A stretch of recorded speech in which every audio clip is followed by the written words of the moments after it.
Bonjour à tous, nous sommes le 1er septembre 2024 pour un nouveau rapport hebdomadaire de situation qui va être relativement court. Du point de vue militaire, dans la région de Koursk, la ligne de front n'a pas tellement bougé. Ce qui se passe, c'est qu'en fait les soldats russes se sont installés en défensive et attendent en fait que les soldats ukrainiens viennent se fracasser dessus. C'est la solution la plus simple. Donc ils les surveillent en temps réel avec des drones, etc. Dès qu'ils tentent une incursion, l'armée russe leur envoie tout ce qu'ils ont, drones FPV, largage de grenades par des petits drones type Mavic, artillerie, lance-roquettes multiples. L'armée russe aussi vise les convois, donc toute la logistique depuis la région de Soumy.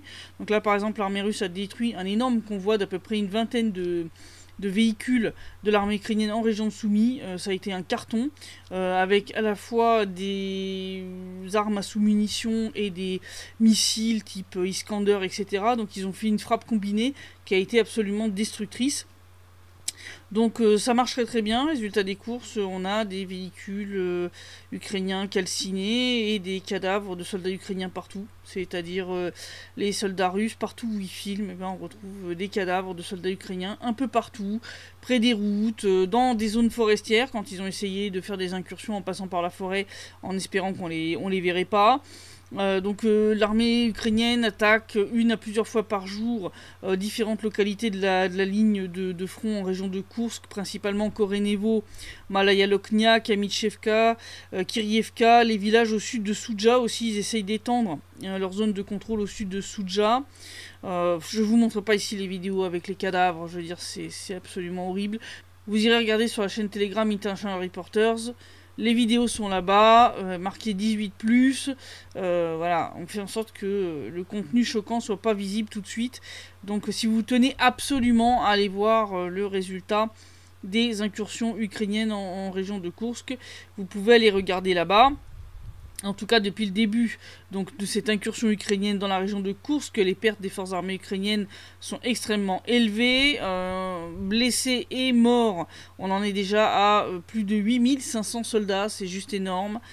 80 chars, 37 véhicules de combat d'infanterie, 69 véhicules blindés de transport de troupes, 537 véhicules blindés de combat, 249 autres véhicules, donc entre des voitures, des pick-up, des choses comme ça, 62 canons d'artillerie, 16 lance-roquettes multiples, donc 4 HIMARS, et on a 5 lanceurs de SAM, donc c'est les systèmes de défense anti-aérienne, 13 stations de guerre électronique, 6 radars de contre-batterie, une station radar de défense aérienne, 6 véhicules du génie, dont 2 véhicules de contre-obstacles et un véhicule de déminage UR-77. Donc ça commence à faire lourd cette petite incursion. D'ailleurs, les médias occidentaux continuent de dire que c'est une énorme connerie. Hein, voilà. Le dernier en date, c'est The Telegraph qui a dit mais si le but de l'incursion c'était de ralentir l'avancée de l'armée russe, entre autres dans le Donbass, et entre autres en direction de Pokrovsk, bah, c'est un échec total parce que ça ralentit rien du tout. Hein, voilà. D'ailleurs, certains donc, avaient demandé, on a fait un petit sondage sur la chaîne Telegram, plusieurs avaient demandé des cartes pour montrer un peu l'évolution de la situation, alors entre autres en direction de Pokrovsk. Alors je vous montre une petite carte qui vous montre, alors en rose clair, hein, donc c'est la zone qui a été prise par l'armée russe durant le mois d'août. Voilà, ça c'est juste pour le mois d'août et juste pour la direction de Pokrovsk, hein, donc c'est à l'ouest d'Avdiivka. Puis certains avaient même demandé une carte générale pour se rendre un petit peu compte de la situation. Donc voilà, je vous montre ce que la Russie a pris sous son contrôle depuis février 2022. Donc c'est toute la zone en rouge un peu sombre. Le rouge un peu plus clair, un peu plus pétant, c'était le territoire qui était sous contrôle de la RPD et de la RPL jusqu'en février 2022.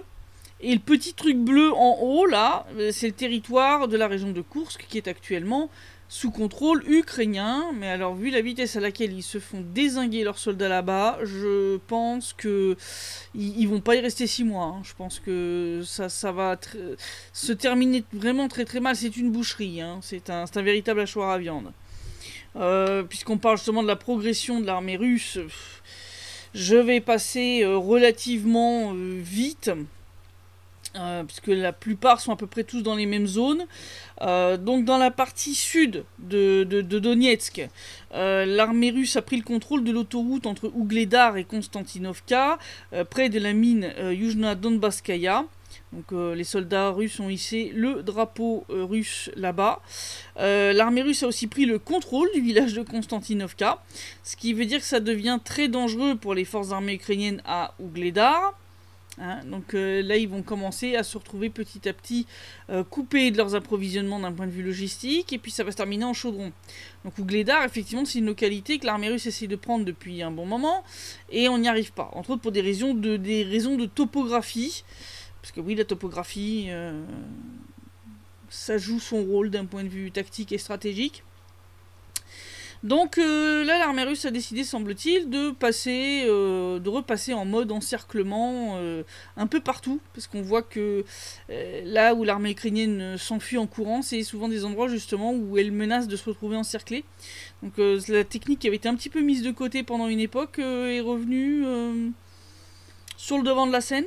Résultat, face à l'avancée de l'armée russe un peu partout, dans 27 localités autour de Selidovo, l'évacuation forcée des enfants et de la population a commencé, y compris dans la ville de Konstantinovka, parce qu'il y a le village de Konstantinovka et la ville de Konstantinovka. L'administration municipale et la direction de toutes les entreprises qui étaient encore en activité ont aussi été évacuées de Kurakhovo, donc là aussi c'est dans la partie de la République populaire de Donetsk qui est sous contrôle ukrainien. Et donc, puisqu'on parle d'avancée de cette semaine, donc là je vais pas vous mettre des petites flèches pour chacun, vous irez regarder sur la carte, je vous mets la carte avec les différentes localités, mais en gros c'est toutes les localités du sud de la zone rose clair, et un peu la partie ouest, qui ont été prises cette semaine, puisqu'en direction de Pokrovsk, donc l'armée russe a pris le contrôle de Krasny Yar, Novogrodovka, Galitsinovka, Kalinovo, Memrik, Tchichye, Karlovka, Marinovka et Nikolaïevka. Les forces armées russes ont aussi coupé l'autoroute Pokrovsk-Kurakhovo dans la ville de Selidovo, qui est près de Pokrovsk.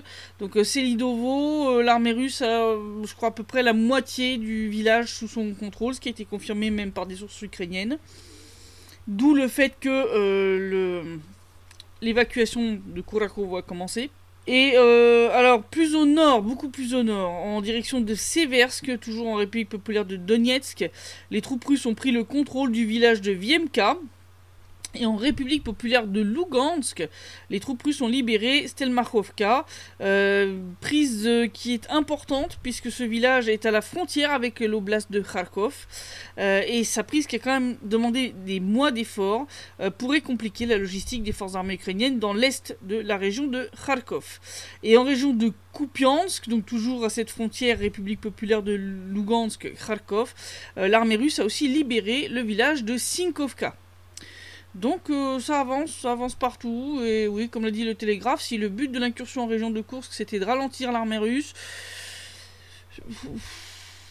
là, vous n'avez pas du tout obtenu l'effet escompté, là ça fait même un peu deuxième effet qui se coule, si vous voulez, voilà. Et puis, l'un des villages qui a été libéré récemment en direction de Pokrovsk, ça avait été Krasnogorovka. Alors, il y en a deux qui s'appellent comme ça, donc il y en a un qui a été libéré, l'autre pas encore. Et celui qui a été libéré, il s'est découvert à la télé ukrainienne, des volontaires ukrainiennes ont témoigné, pour expliquer que s'il y avait eu des pertes aussi énormes à Krasnogorovka, c'est-à-dire quand même plus de 2000 soldats ukrainiens morts là-bas, quand même, pour un village, c'est énorme. Eh bien, c'est tout simplement que le commandement des forces armées ukrainiennes avait interdit d'évacuer les soldats s'ils avaient perdu bras ou jambes. Voilà. Voilà. La consigne, c'était de les laisser mourir. C'est sympa, voilà. Vous comprenez pourquoi l'armée ukrainienne a des pertes aussi énormes. Voilà, tout est clair. Bon. Ce qui est logique, soit dit en passant, parce que bon, chaque soldat blessé, ça fait des frais. Puis les soldats morts, en plus vous les abandonnez derrière, comme ça vous les reconnaissez pas comme morts, vous dites qu'ils ont déserté. Et puis comme ça, voilà, l'armée ukrainienne n'a pas besoin de payer de compensation aux familles. C'est magnifique, je vais vomir. Euh, Pendant ce temps, l'armée russe continue de mener régulièrement des frappes dans la profondeur du territoire ukrainien. Mais le 26 août, il y a eu une frappe extrêmement massive qui a été menée avec des drones et des missiles. Entre autres, ont été visées les infrastructures énergétiques pour empêcher l'acheminement de renforts, la réparation du matériel militaire ou voir sa construction. Donc c'est ça le but, le but c'est pas d'embêter les civils, mais voilà. Cette attaque massive a eu des conséquences entre autres à Odessa, à Ousatovo, il y a une sous-station électrique qui a été touchée. Il y a eu des pannes de courant, entre autres dans certaines zones de Kiev, d'Odessa et de Khmelnytsky. On a même eu d'ailleurs la retransmission des émissions télévisées qui s'est retrouvée interrompue à cause de ça. La centrale hydroélectrique de Kiev a été quand même sérieusement endommagée. Il y a eu des frappes jusqu'à Ivano-Frankovsk, jusqu'à la Transcarpathie, des explosions dans la région de Lvov. Il y a eu des pannes d'électricité aussi dans la région de Nikolaïev et à Zaporozhye. Et il y a eu une explosion qui a été entendue à Loutsk. Donc là c'est vraiment dans l'ouest de l'Ukraine. Malheureusement, comme toujours, l'Ukraine s'est vengée en bombardant quoi? Eh bien, les civils. Le 30 août, l'armée ukrainienne a lourdement bombardé Belgorod, la ville de Belgorod. 5 civils ont été tués, 37 blessés, dont 6 enfants. 7 adultes et 3 enfants sont d'ailleurs dans un état jugé grave. Le bombardement a été effectué avec des roquettes à sous-munitions tirées par le lance-roquettes multiple tchèque Vampire. Voilà à quoi servent les armes qui sont fournies par l'Occident. Et la preuve que ce bombardement visait pas des militaires et que par accident c'est tombé sur des civils, c'est qu'il y a eu une voiture qui a filmé littéralement en temps réel l'arrivée d'une roquette sur une voiture qui venait dans le sens contraire, sur une des grosses artères de Belgorod. Voilà, donc vous voyez que la roquette visait rien de militaire. C'était une grosse artère de la ville avec que des voitures civiles. Voilà, je peux pas faire mieux pour vous prouver les crimes de guerre de l'armée ukrainienne. Je veux dire là... On a les preuves en images. Et puis la nuit dernière, donc l'Ukraine a mené l'attaque de drones la plus massive depuis le début de l'opération militaire spéciale contre le territoire russe, avec 158 drones envoyés contre diverses régions du centre et de l'ouest de la Russie. Donc c'est allé jusqu'à Moscou, Tver, Kursk bien sûr, Bryansk, Belgorod, toutes ces régions-là. Donc presque tous les drones ont été abattus, sauf malheureusement on en a 2 qui ont touché quelque chose.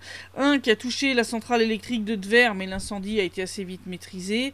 Et un est tombé sur un local technique de la raffinerie de pétrole de Moscou à Kapotnia, mais il n'est pas tombé sur les réservoirs. Donc rien de grave. Voilà, les pompiers sont arrivés rapidement sur place et ont éteint l'incendie. Voilà, alors je vous avais dit que la purge au sein du ministère de la Défense russe continue. Eh ben, la preuve, puisque les enquêteurs russes ont arrêté l'ancien vice-ministre de la Défense, Pavel Popov. Il y a 2 mois, il avait été démis de ses fonctions. Avant ça, il était vice-ministre de la Défense pendant 11 ans. Et donc là, une affaire pénale pour fraude a été ouverte contre lui vis-à-vis du fonctionnement, entre autres, du parc Patriote. Donc il aurait...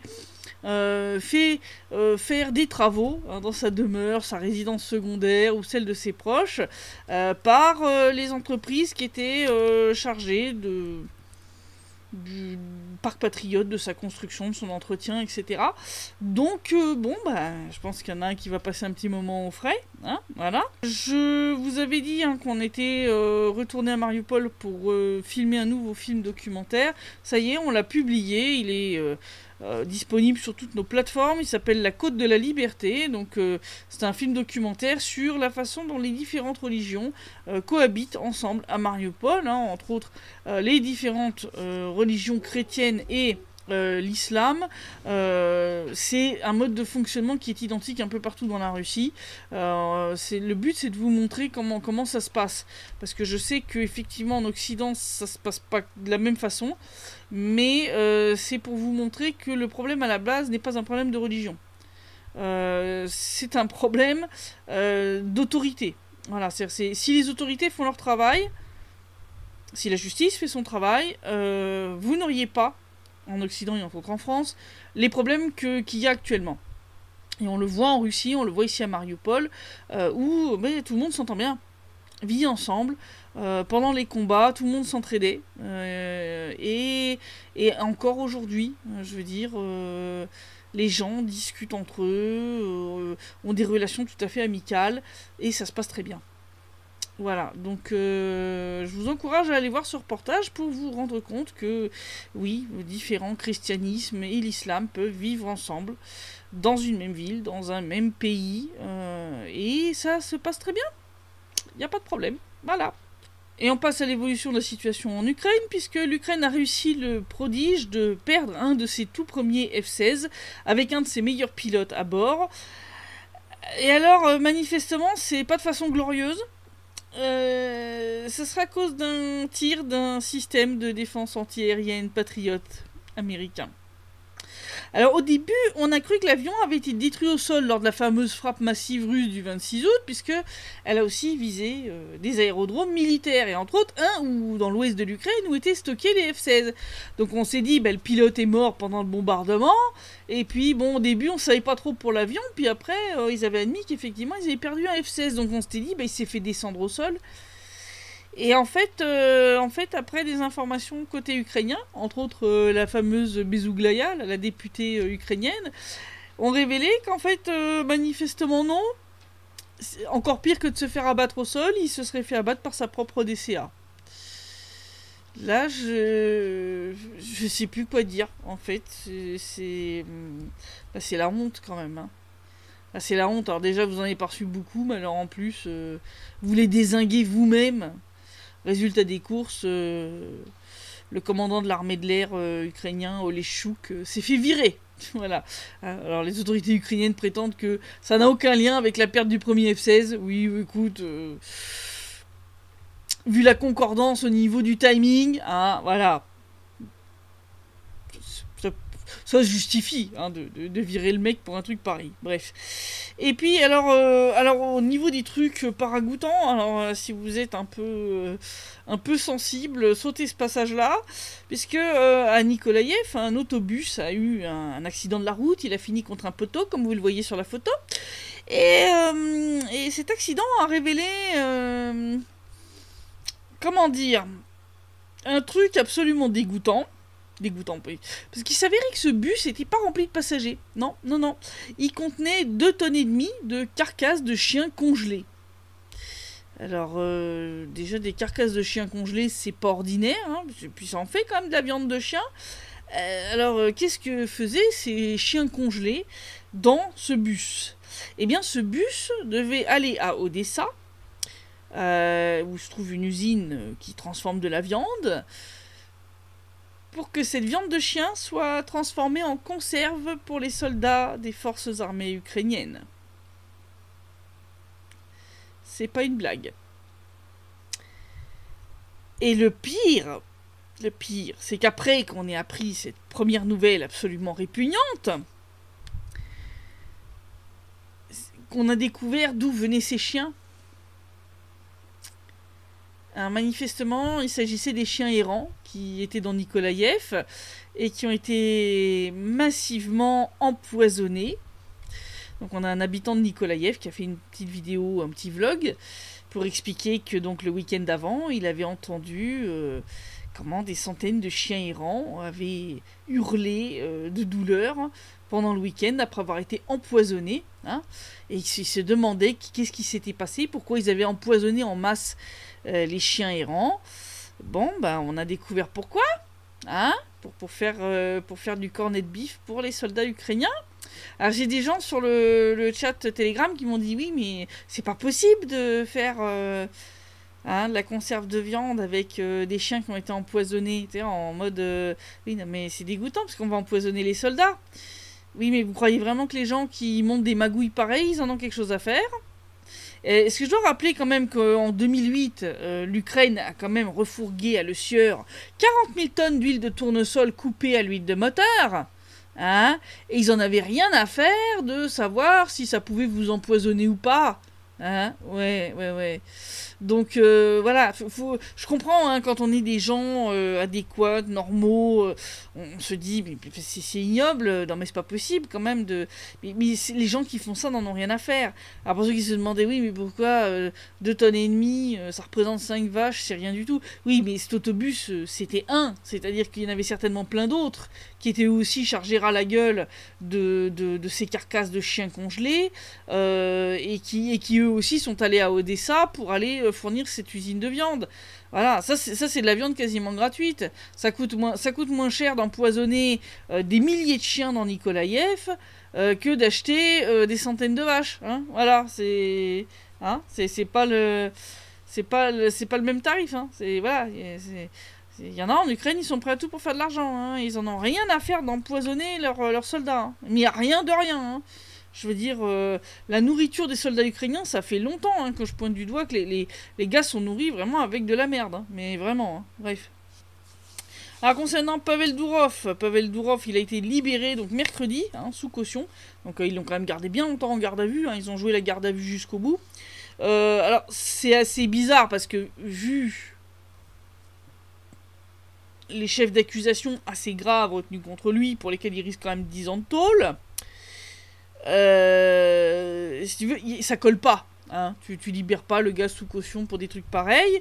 Hein, parce que bon, on parle quand même de complicité, de transactions illicites, de diffusion d'images pédopornographiques, de complicité de trafic de drogue. Enfin bon, des trucs quand même lourds. Hein. Je veux dire, normalement, quand t'es impliqué dans des trucs comme ça, tu fais de la préventive, quoi. Non, là, il est voilà, libéré sous caution. Bon, bien sûr, ils lui ont pris tous ses passeports. Alors, ce qui est rigolo, c'est que au fur et à mesure, on découvre plein d'infos, puisque donc le parquet français a déclaré qu'il avait ouvert cette enquête contre Telegram dès février 2024, parce que, soi-disant, Telegram ne répondait pas aux demandes judiciaires. Sauf que Dourov a précisé un petit truc. Il a expliqué, enfin, entre autres, on a eu des fuites par certains médias, que donc lors de son interrogatoire, lors de sa garde à vue, Dourov leur a dit gentiment, mais qu'est-ce que vous me dites qu'on ne coopère pas, puisque on a donné un contact privilégié au sein de l'équipe de modération de Telegram au service français, d'accord ? Pour traiter entre autres les cas de terrorisme. Ce qui est logique, normal. Je veux dire, je pense qu'ils font la même chose avec le FSB pour la même raison. Donc ils avaient un numéro de téléphone et un contact privilégié, hein, ils avaient un contact de confiance, à qui ils pouvaient adresser les demandes concernant, voilà, bah là on soupçonne un risque d'attentat terroriste, voilà, est-ce qu'on peut avoir les informations sur telle personne ? Et il a dit, et on a, d'ailleurs Dourov a dit lors de son interrogatoire, voilà, avec cette communication entre Telegram et les services français, on a empêché plusieurs attentats terroristes. Ce que je peux croire tout à fait. Mais Dourov a expliqué que, au bout d'un moment, la France avait commencé à utiliser ce canal spécial pour faire des demandes, entre autres de censure, qui étaient plus de nature politique qu'antiterroriste. Et là, forcément, Telegram leur a dit, mais non, ça n'a rien à faire là, et ça, on ne le fera pas. Et on ne répondra pas de telles demandes. Et c'est logique. Ce canal a été fait, voilà, ce contact privilégié avec ce numéro de téléphone-là, pour les cas concernant le terrorisme. Pas la censure politique ou la répression politique des dissidents. Je veux dire, là, on n'est plus dans le même cadre. Et donc, Dourov s'est défendu en disant, nous, on respecte toutes les règles, entre autres européennes. S'il y a effectivement des accusations graves de terrorisme, etc., on donne les informations comme il faut, mais ne venez pas pour demander de la répression contre des mouvements politiques qui s'opposent à vous, passer par des canaux qui normalement sont faits pour la lutte antiterroriste. Et ça, c'est totalement normal. Voilà. Donc, je veux dire, pour l'instant, Dourov a l'air de bien se défendre. De toute façon, de ce que j'ai compris en lisant un peu à droite et à gauche, c'est que de toute façon, même si Pavel Dourov donnait entre guillemets les clés, en réalité, les autorités françaises ne pourraient pas accéder à grand chose. Pourquoi ? Parce qu'en fait, le fonctionnement de Telegram est fait de telle façon qu'en fait, les clés sont, entre autres pour les trucs cryptés, entre les différents PC. Donc Telegram n'a pas accès aux différentes clés qui sont utilisées d'un PC à un autre. Donc en fait ça sert à rien. Et puis en plus, si vous vouliez les clés voilà, cryptographiques, vous n'avez pas embarqué le bon frangin. Parce qu'en fait Telegram c'est 2 frères, c'est Pavel et Nikolai. Alors Pavel c'est le beau gosse, c'est le VRP, hein, voilà. Mais la tête pensante c'est Nikolai. C'est lui le cryptographe, le mathématicien qui a élaboré le système de Telegram. Et je pense qu'il a fait en sorte que justement ce système avec des clés qui sont non pas stockées dans les serveurs de Telegram mais entre les PC, eh bien je pense que ça vient de lui et que ça a été fait justement en sorte pour éviter la répression et la censure politique. Voilà.